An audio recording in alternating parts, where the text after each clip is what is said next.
Hydrogen বোমা কোন নীতির ওপর কাজ করে? অনিয়ন্ত্রিত সংযোজন বিক্রিয়া। আলোক তরঙ্গ কোন ধরনের তরঙ্গ? তির্যক তরঙ্গ। কোনো বস্তুর তাপ শোষণ ক্ষমতা কিসের ওপর নির্ভর করে?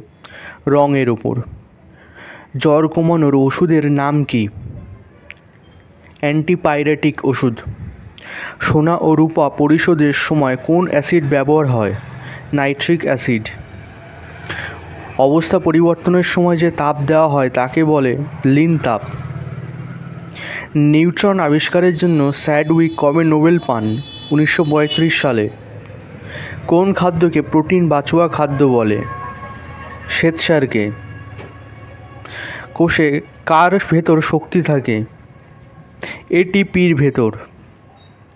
পরিণত লোহিত রক্তকণিকা বিভাজনে অক্ষম কেন? নিউক্লিয়াসের অনুপস্থিতি।